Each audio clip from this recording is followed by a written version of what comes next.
Hello friends, welcome to Blue Bolt classes. दोस्तों, एक बार फिर से आप सभी का बहुत बहुत स्वागत है ब्लू बोल्ट क्लासेस के इस ऑनलाइन यूट्यूब प्लेटफॉर्म पर, जहां मैं अंकित शर्मा एक बार फिर से हाजिर हूं एक नई और स्पेशल क्लास लेकर।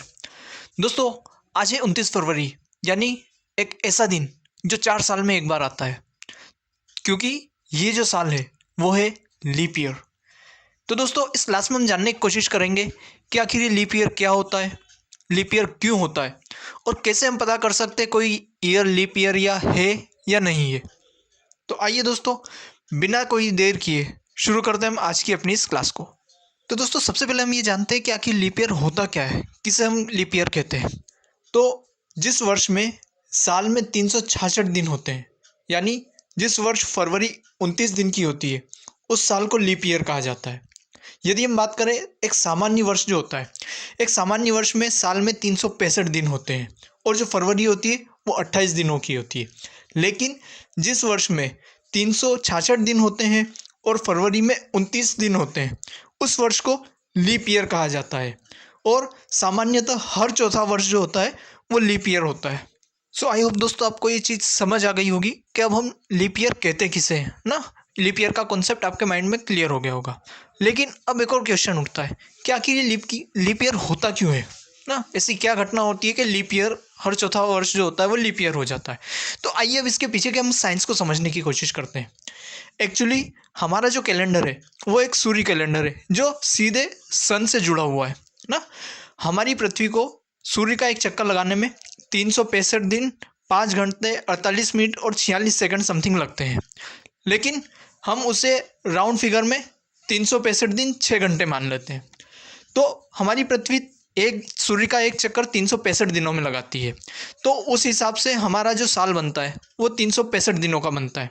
लेकिन वो जो अतिरिक्त 6 घंटे बच गए थे, अब वही 6 घंटे इकट्ठा होते होते जो चौथा साल होता है उस दिन एक नया दिन बना लेता है।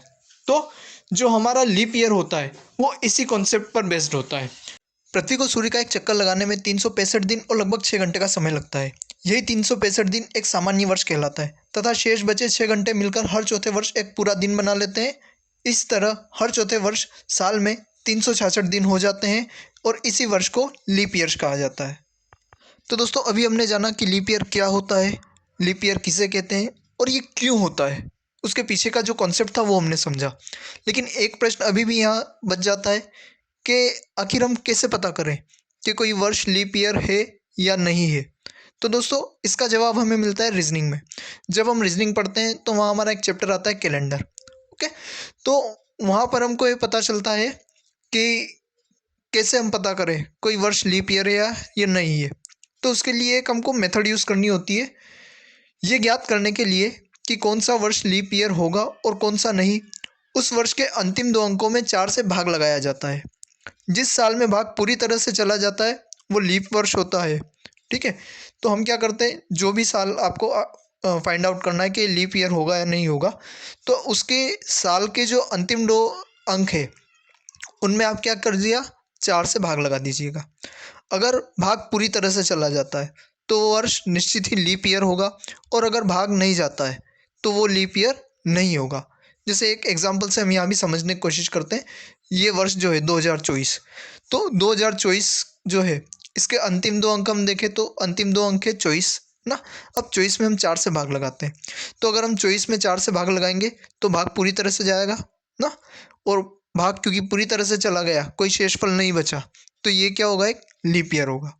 लेकिन वहीं अगले वर्ष यानी 2025 में हम भाग लगाते हैं ना, तो 25 में अगर हम भाग लगाए तो क्या 4 के पहाड़े में कहीं 25 आया, क्या नहीं आया, यानी भाग पूरी तरह से नहीं गया, शेषफल बच गया, तो वो वर्ष लीप ईयर नहीं होगा।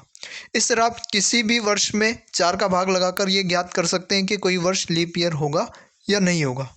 तो दोस्तों, ये था हमारा आज का सिंपल और शॉर्ट वीडियो, जहां हमने जाना कि लीप ईयर किसे कहते हैं, लीप ईयर क्या होता है, क्यों आता है, और कैसे हम पता कर सकते हैं कोई वर्ष लीप ईयर होगा या नहीं होगा। आई होप आपको ये पसंद आया होगा। तो इस वीडियो को लाइक कीजिए, दोस्तों के साथ शेयर कीजिए, और ऐसे ही और वीडियो देखते रहने के लिए चैनल को सब्सक्राइब कीजिए। धन्यवाद।